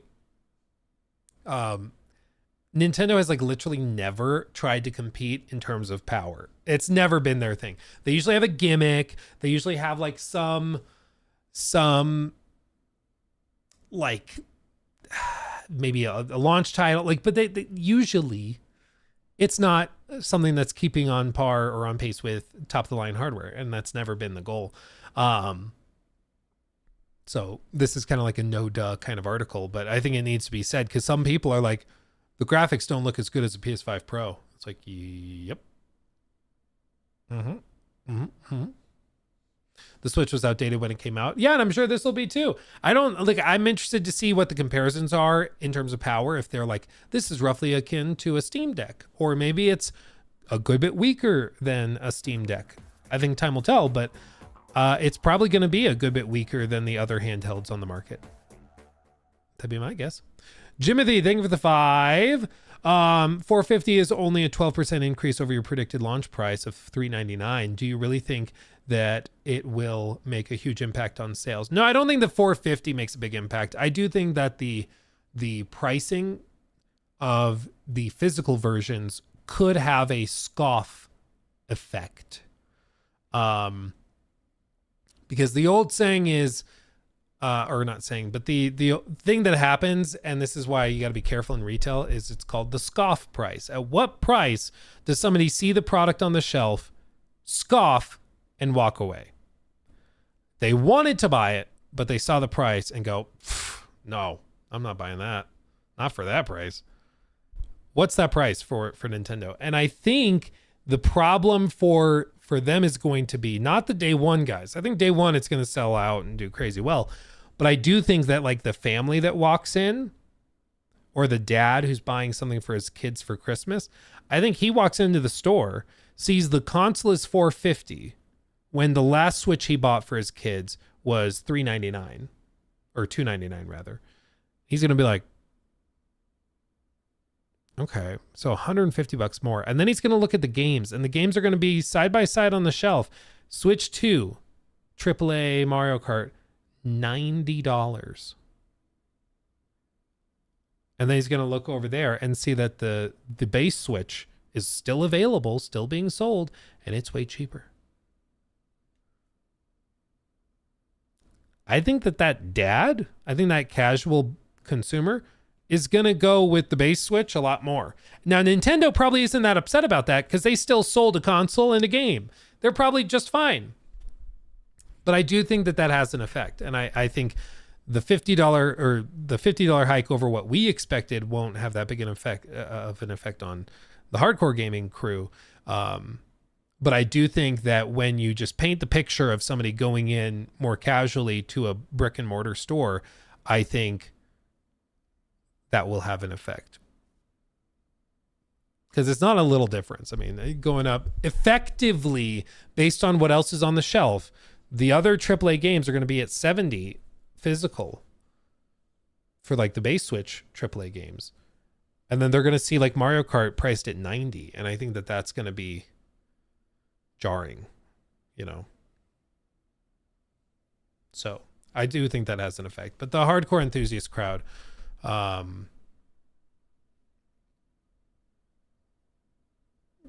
I don't know. I think the enthusiast crowd will be fine. They'll still buy it like crazy. Yeah, and Jimothy, I think you're right. We all know that they're not going to put anything on sale. So, yeah. Let's see. Let me continue catching up on these. Let's see. $90 for a game is ridiculous on its own. I'm curious to see how much Nintendo will charge their players for Cyberpunk, a 5-year-old game. What do you think the price will be? I mean, my understanding is that that's going to be dictated by CDPR, and they probably price it at 60 or 70 would be my guess. Maybe if they're feeling really generous, they'll do it for 50, but I'm guessing probably 60 if I had to put money on it. I'm guessing 60. Thank you again, Cupcakes Bliss, for the generous super chat. Brian C23, thank you for that 5. What engine does GTA use? I feel like it's barely talked about, or what makes it so great. It's a proprietary engine that they own. I believe it's called Rage. It's like Rockstar Advanced Game Engine. And yeah, it's not talked a lot about because not many people know about it because it's their own thing and they don't share it. Because why would they? I mean, they don't need to. So that's why you probably haven't heard it talked about much. But it's because it's their own thing. They ain't sharing it. Art of Interactive Storytelling thing for the 2. Game Informer is back. Yes, they are. I don't think anybody saw that coming, but yeah, they sure are. Forged Horizon 26 months. Oh, baby. Thank you for that membership update. Switch 2 prices making some Star Citizen game packs look reasonable. Also, Star Citizen hit 800 million in tracked funds today. In good state right now, too. Really, 800. Dude, I remember when they hit 500 and people were losing their minds. Now they're at 800. They're going to be at 1 billion within a few years. That's crazy. Yeah, I got to get back into it. I gotta jump back in. I actually downloaded it like last week, I think. I re-downloaded the launcher and everything. So I've got to jump in and try. Mikey, again, thank you for that for that $10 super chat. Jimothy, I read that one about the 12% increase. And then Pretty Eye, thank you for the 22 months. Oh, baby. Holy crap, man. Almost 2 years being a member here. I'm shocked how little games they are porting over. Why GameCube ports, but no Zelda HD, for example. They probably get around to all of it. I think it's just they have to pick their battles. And I don't know how they do it. I don't think they're manually like porting each one individually. I think that they probably are doing like basically an emulator that runs those games on the device. So it's probably like they get the emulator for the GameCube working on the Switch 2, and then they're going to move on and figure out what they need to do to get it working for other more specific things.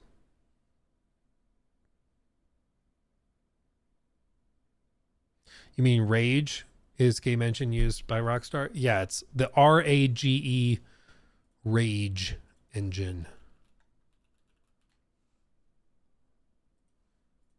Here, the Rockstar Advanced Game Engine.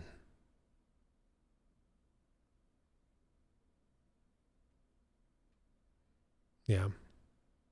It was first used in Rockstar Games Presents Table Tennis. That's right. The GTA 6 engine started, and its first game was a table tennis game. Didn't know that, did you? Well, now you do. Isn't that kind of cool? Isn't that kind of cool? Who knew? Yeah. I think it looks like it's technically... Yeah, it was previously the Angel game engine, and then it was renamed to the Rockstar Advanced Game Engine after they bought it. But yeah, you can see. This is all the stuff it's been used for.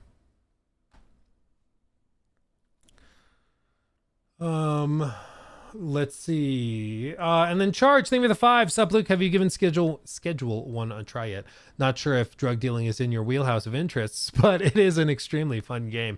Yeah, I've actually added it to my library. I just haven't had the chance to play it yet, but I do intend to because I've heard very good things about it. So yeah, I'm gonna have to go try it.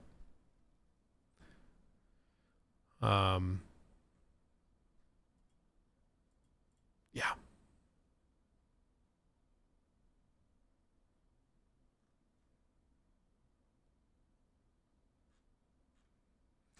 Yeah, I think everybody seems to be in rough agreement, it seems, but it really seems like for the Switch 2, it's not the hardcore guys that'll be affected. Like he says, prices like these will make the console very hard sell for American families. I think the families are specifically where this will struggle. Because again, I think that scoff price, $90 for physical copies in like on shelves, I think that's a big deal. I think that has an effect. But we'll find out in like a year, 2 years. And if it was a mistake, we'll see them cut the prices, I'm sure, but I'll believe that when I see it. We'll see. Let's see.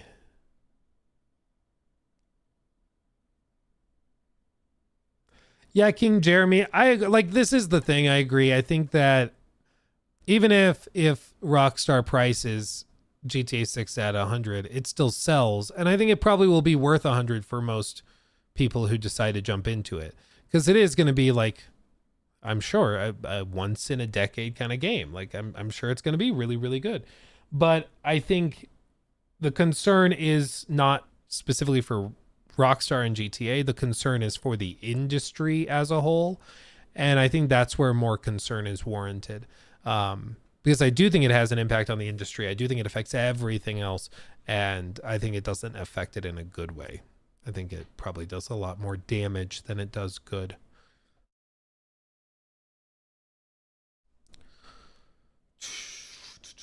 Do you think the Xbox handheld is going to happen soon? Yeah, I mean, they just Asus, I think it was, teased it the other day. Asus, was it Asus ROG Global or was it just Asus? Yeah, hear this. Our little robot friend is cooking something up. This was just on the 31st. This was like 2 days ago. And it shows the little guy walking around, looking at stuff, some games falling over. The handheld pops up. Looks like an Xbox controller. And it goes into like this vat. Presumably combining the two. It shows a little animation. The light up. And that's it. And then Xbox's official page replied with this.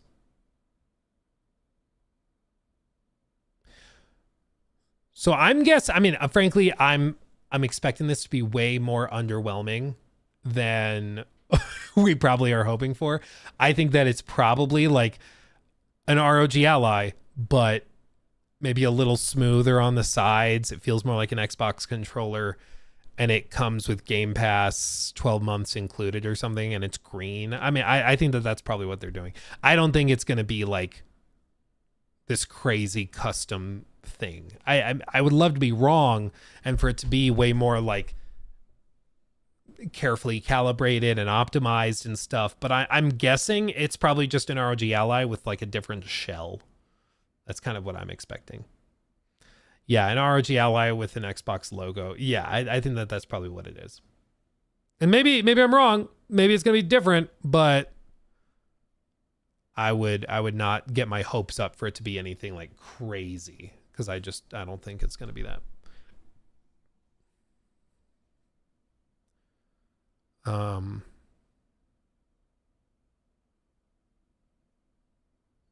Yeah.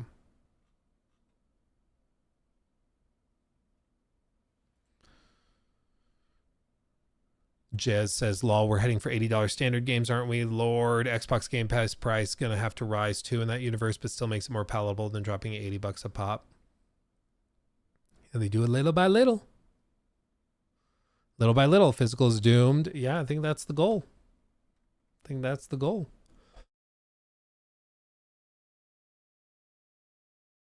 Anyway. Yeah, we've got a whole heap of stuff, unfortunately, with this. But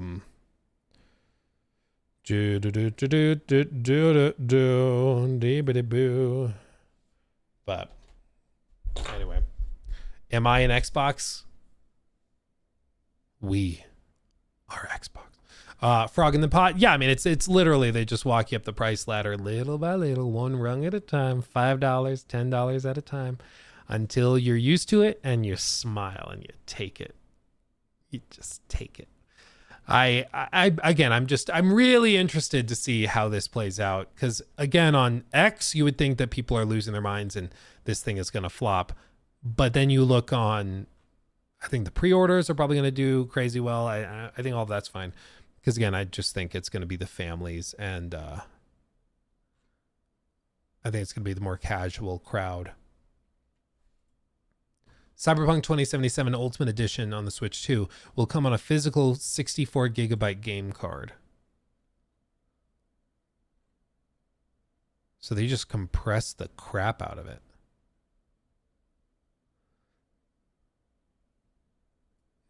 Yeah, if you want an all-on card, make sure it doesn't have game key card, because even this one, they show 50 gigabyte full game download via internet is required. So they're gonna they're gonna get some people to download or to buy this for more, because I think they're also normalizing raising the price of the physical copies by 10, so they get you to buy it for more, and it still requires a download from the eShop. But you'll need the game card to play it, even though you downloaded it online. No Shadows. Yeah, I'm wondering if they end up porting Shadows later. It might have just been they decided to delay it internally, because I do think we end up seeing Shadows on the Switch too. It just might be a little bit later. Maybe they do it this like fall. I think they'll just take some time with it. Switch 2 Best Buy pre-order info. Pre-orders for console games accessories begin April 9th. The Best Buy mobile app and website stores will have pre-orders for games and accessories. Most stores open for a midnight Eastern launch on June 5th. An actual midnight launch.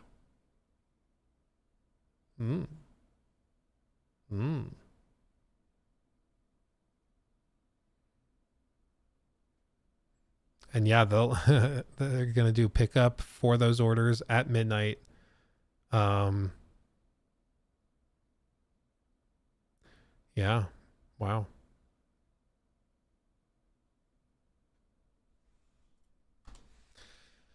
It's exciting. It's just such whiplash. It's such whiplash, because like the presentation I thought went really well. I thought the games looked really good. The price, it's a little bit much. And then hearing the games get a massive price hike, it's like, oh, it's taking the wind out of the sails, I think, for a lot of people. But I guess that just comes with the territory.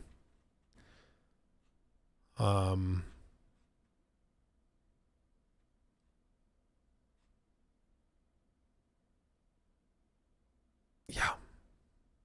I've seen some people upset over Duskbloods being on the Switch and being exclusive. Like, I really wonder if this like turns a lot of people off who would otherwise buy it. I don't know.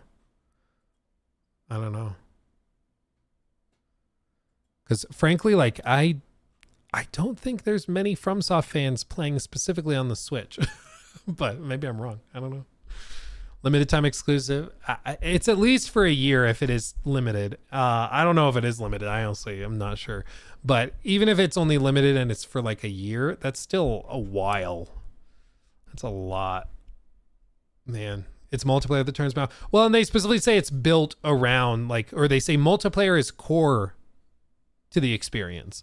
So, which I think they're trying to get ahead of people being like, can I play it solo? I think they're saying like, no, that's what it is. They described it as an 8-player PvPvE game where you fight for like dominance and stuff. So it's like, so is it like a mini battle royale? Is it just Night Rain, but in a new IP? That's kind of what it starts to sound like, but it's more competitive. So I'm just not sure.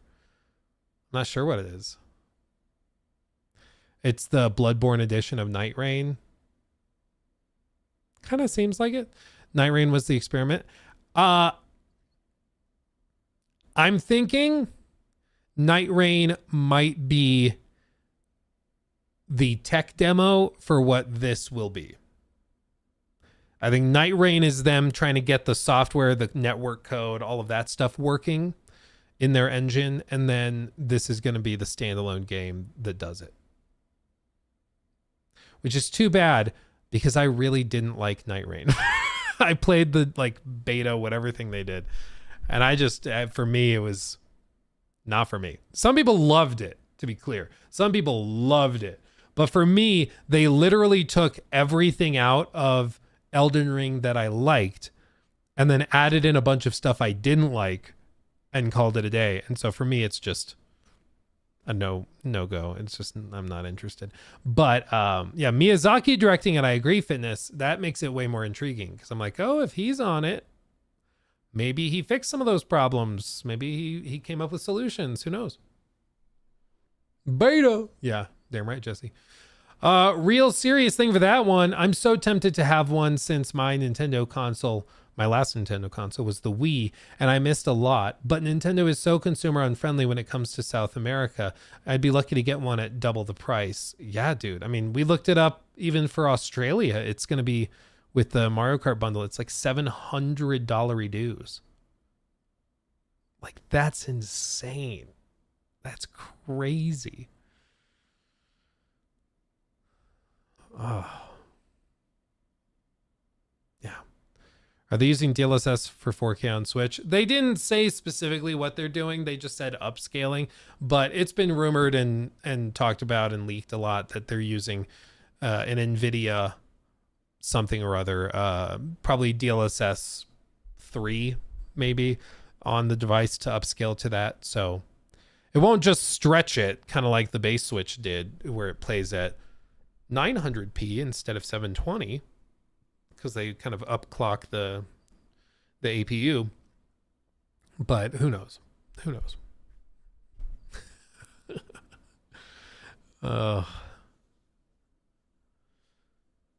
Yeah, maybe the Switch 2 makes more sense for you if you're thinking about it like in a year, but it's just right now. Yeah, right now it's really kind of tough. It's tough. Nintendo will sell a cheaper $330 Switch 2 in Japan, but it's region locked. The multilingual Switch will cost more and only be available from Japan's My Nintendo store. So if you speak and read Japanese, you can get it for $330. But there is no, like, to unlock additional languages, you have to buy the more expensive version. Yeah, the yen's not doing great. That's probably part of it, but yeah.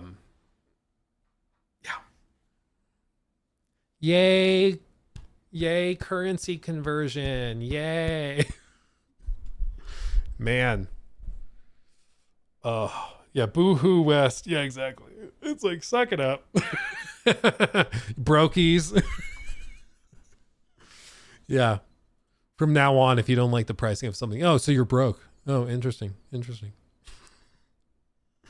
next level's toxic. Oh, man.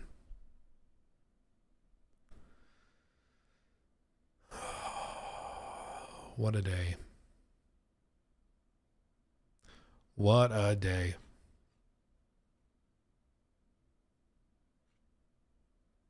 Man, I just can't believe it. I can't believe it. It's just, again, they had such a slam dunk with this. I'm just very surprised by it. When Nintendo gets the exclusive spiritual successor to the game you own from the company you partially own. No, Herman, no. Poor Herman. He's probably having a tough day. It's like, they did what? They're launching what? Are you kidding me? Oh, Herman. Spin, Herman, dance through the fire. What a gem. What a guy, you know? What a guy. Man.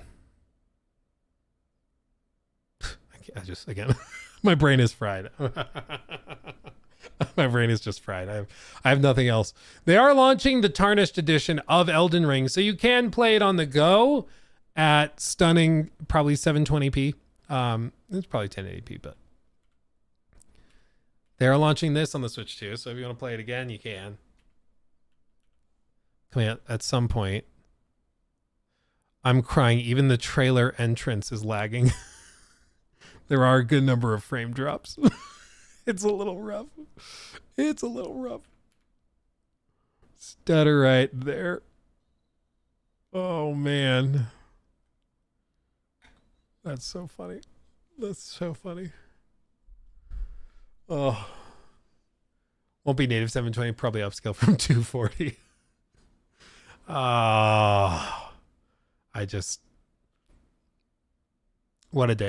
What a day. In a few days, it'll probably feel better. And to be fair, not every AAA game is going to be priced at 80 out the gate. Like they said, Donkey Kong is at 70 and Mario Kart is the one at 80. But yeah, I do find it a little frustrating because, again, it's like you want to be really excited and giddy, and then it's just they kind of kick you in the mouth. And you're like, thank you for that. In a few days it's going to feel worse. Yeah, that's possible. That's also very possible. Yeah. Am I going to get one at launch? I really, my problem is if I get it, I want to make content on it. I want to make videos about it or on it. And like, what videos can I make on Mario Kart? I don't know. What videos, like the only videos I could really see doing would be for that Elden Ring or the Bloodborne 2 spiritual successor, you know. But that's next year. So I'm not sure. I'm not sure what I would even do with it. Even if I got it, you know. Mario Kart World review. I mean, we could do like an eye tried on it, but I don't know. A 4-hour review of Mario Kart. Just in excruciating detail. Yeah. Ferg Turgeson donated $9.99 through Super Chat. Thank you, my friend. Always had a PlayStation. Wanted to get into Nintendo but wanted the Switch to drop lower, and with 5-6-year-old games not dropping significantly, I've turned away. I will bet you'll be able to get them real cheap here in just about a week.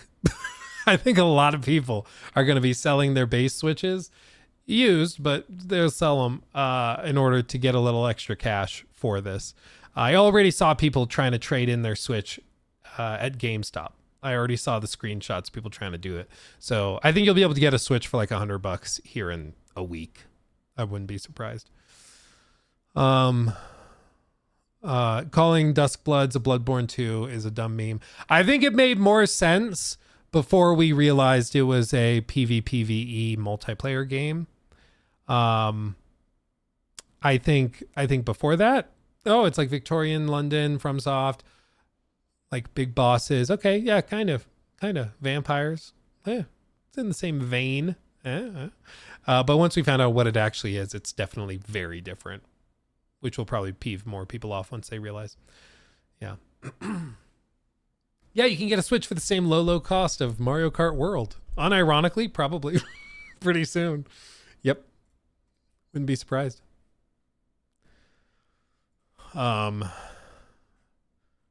Dude, what is happening right now? There's guy, I appreciate Eric going in deep, okay? He's going in deep, but he's in a full-blown argument with somebody over cost of inflation and the impact of inflation, even screenshotting the consumer price index, which as a finance dude, I appreciate pulling up the CPI. That's a good thing to reference. But it's inflation, not greed. I think this is the key, because whenever like inflation versus greed is brought up in these conversations, they'll bring up that like a game cost $60 10 years ago. You adjust for inflation 10 years forward and it prices out to about 70 or whatever it is. So therefore, raising the price just keeps it in line with inflation, which is technically true on a per unit basis. But the only difference is right now, many millions more copies are being sold of these games than 10 years ago. So the scale and volume has gone up. So it's not the same as it was back then. You're not selling the same number of copies, but now just for an inflation adjusted price. You're also selling way more copies because the industry has grown more broadly too. And a lot of these games are also factoring in things like DLC and things like microtransactions and stuff. Oh, this is funny. The Nintendo Switch 2 was almost named the Super Nintendo Switch. The SNS. The SNES. That would have been a choice. That would have been a choice. I like this artwork. This is good. That's really, really funny. There were a lot of ideas for the name. We really struggled to find the right one. We even considered ideas like the Super Nintendo Switch. However, Super NES, which came out after the NES, couldn't play NES games. Since Switch 2 can play Switch games, it didn't feel right to use the same naming convention as the Super NES. So Switch 2 is a new system with improved performance, but we'd like players to get their hands on it and not to focus on the specs, but rather to think of it as the latest system developed by Nintendo. I don't know. SNES would have been funny. That would have been a cool name. Oh, man. Dude, people have been saying, oh, well, we'll just pirate the new FromSoft game. So you'd have to play it through an emulator. And then but all the online stuff goes through Nintendo servers. So I don't think you'd even be able to do that. Because it's starting to become Twilight Bloodlines who have gained powers through the use of their special blood. They fight each other or against enemies or both. It's starting to sound like in this game, there will be 8 players that spawn on like a map. And then similar to Night Rain, there's bosses and there's treasures and then there's points of interest and stuff. And you go through the levels fighting each other, clearing out these zones, occasionally maybe killing this guy. You go kill this guy, you go over here, this guy kills you, but then he kills this guy and he goes over here. And all the while he's killing bosses and going over here, getting in a fight with that guy until there's just 2 people left and they fight against this boss all at the same time, and then this guy emerges as the winner. Hooray.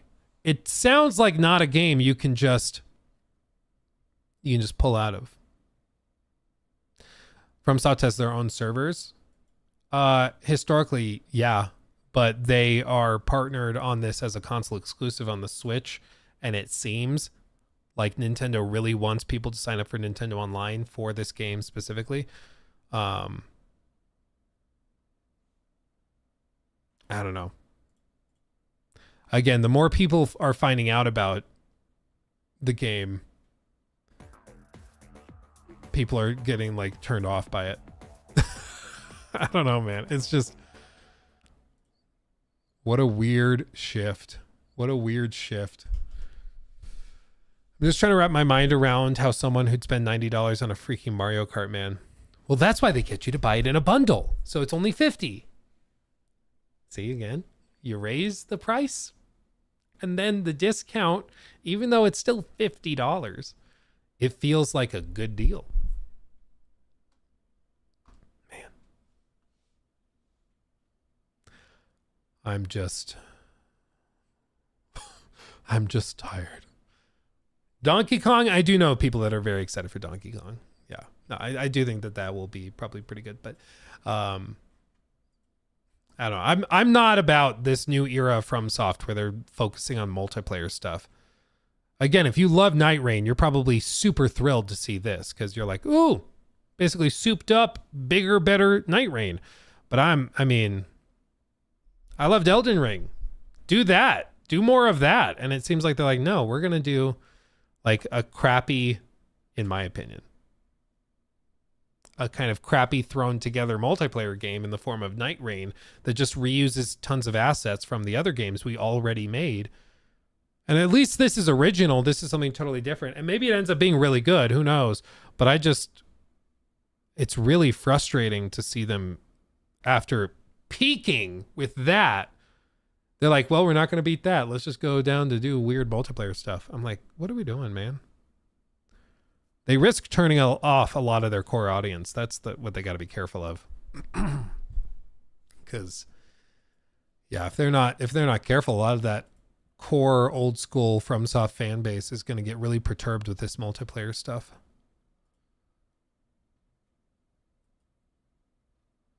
I swear to God, Ricky.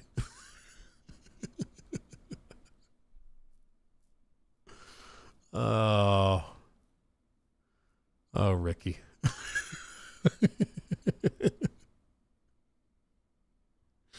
Oh, he's funny. He's very funny. Um,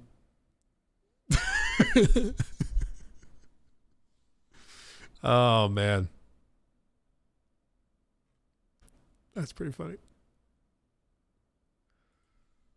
What's this? Legend of Zelda Breath of the Wild and Legend of Zelda Tears of the Kingdom Switch 2 upgrades are free to Nintendo Switch Online and expansion pack members. So if you don't have Nintendo Online, you don't get the upgrade, even if you already own the game? What? Give them the money. You already do give them the money.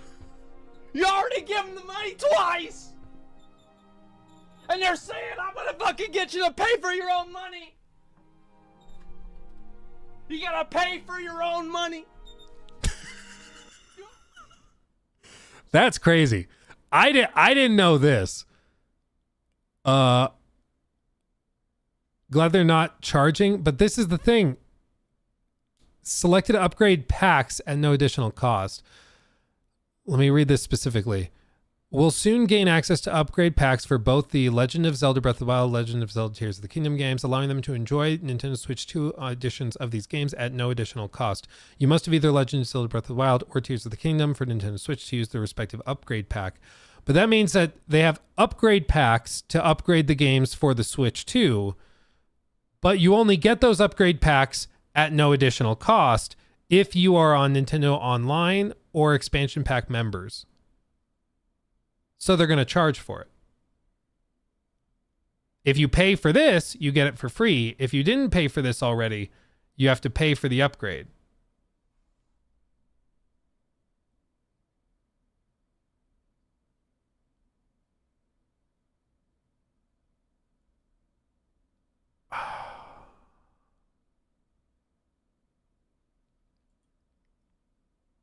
There keeps being more. Like, just when you think we've run into it, it's probably like $5 or $10, and it's like, yeah, you get the upgrade for the Switch 2 version, and it's like, I already bought the game, man. I already bought the like. Again, how hard would it be? How much would it cost them to just give it out for free? You know, you made Tears of the Kingdom, you made Breath of the Wild, two of the most successful games of all time. But money, please. $5 more, please. $10 more, please. Man. It's just like, you're going to tell me that's not a little greedy? You're going to tell me that that's inflation? Like, that to me seems a little bit greedy. Every other company is doing like these upgrades included. Like, a lot of even like PS5 graphical enhancements are just free. You know, like, what are we doing? Oh man, so excited for Last of Us Part 2 for PC coming out tomorrow. Yeah, dude, tomorrow at like 10 a.m. We'll see how the port is. I'm not sure, because the last port from Nixies was not great, and the last port from Iron Galaxy was not great. So we'll see. Be cautious. Be cautious. Got to make a greedy Nintendo song. You're right. Jacob, if you're in here, I think you should get on that. Make a greedy Nintendo song, and we'll lead with it next stream. Speaking of next stream, I will not be here Friday. I have an appointment I have to attend, so I will not be here Friday. I may be able to come in like later Saturday or Sunday, or I might just wait till Monday and we'll circle back. Not totally certain, but we'll just kind of play it by ear. As for other stuff, same thing with the podcast with Jor. We're going to have to find the right time for that and figure out what we're going to do. But yeah, it's just, who knows? Maybe we'll have the Oblivion remake to play tomorrow. Who knows? Who knows at this point? I certainly don't. But I will call it there, my friends. My voice is getting sore. I don't want to push it. Still recovering from this. Let me read these super chats real quick. Jonathan Busha, thank you for the 5. Sony made you pay $10 for the upgrade for Ghost of Tsushima, Horizon, and any other versions of PS5 or PS4 games. I could have sworn they did some included. I do remember the director's cuts for $10 or the enhancements. To be fair, I didn't like that then either. What they did for The Last of Us Part 2 was they also included the roguelite mode. They added like new gameplay modes as well, which I thought made it much easier to justify.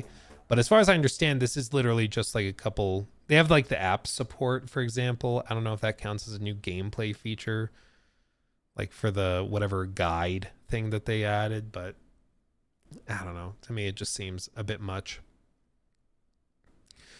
Can I get a happy birthday, dear sir? Praise be. Yes, happy birthday, Jimothy. Happy birthday, my friend.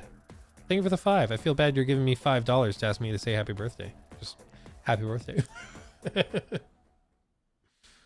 Not Orichu donated $10 through Super Chat. Thank you, my friend. The paid upgrades is greedy, but to be fair, they do have gameplay additions. Yeah, I'm not too familiar with what they're doing for some of these others that they show. But I do remember in the showcase, they demonstrated the like app thing that like guides you to shrines you haven't discovered yet. Or like you craft something and then you can share it with somebody else and then they can take your blueprint basically and build from there. That's cool. I don't know if I would ever use that, which is why for me, I think it's kind of underwhelming, but yeah, even when the game came out, I don't know if I would have ever used that, but maybe somebody will. Maybe, I mean, I could see somebody who's streaming this game probably could. Leo says, correction, Ghost of Tsushima added a free update patch for 60 FPS. The $10 was for the additional enhancements for PS5 specifically. Okay. Interesting. Okay. Yeah. Anyway, you gotta love Nintendo, man. You gotta love Nintendo. Yeah. 100 gifted subs. No, I'm fine. I mean, I won't say no to 100 gifted, but gift them to a smaller streamer who could use the money more. I'm doing just fine. I'm okay. We've got some crazy generous people here already. So don't stress it. Okay, the memes come back. Ronan tagged me in this. Bro, we got to go ahead and get in at least 10,000. So looking at it, bro, we got to go ahead and get in at least 10,000. Yeah, that's about right. That's about right. Dude, I think of all of the people that have had a good day or bad day today, I think Rockstar, far and away, has had the best day of anyone. They are now going to be able to price GTA 6 at whatever they want, and they won't absorb like any of the blowback because Nintendo's taking all the heat. It's brilliant. Anyway, thank you for watching, my friends. Thanks for hanging out with me. Much love. Everyone have a fantastic day. And I'll see you in the next one. Hugs and kisses, my friends. Bye-bye.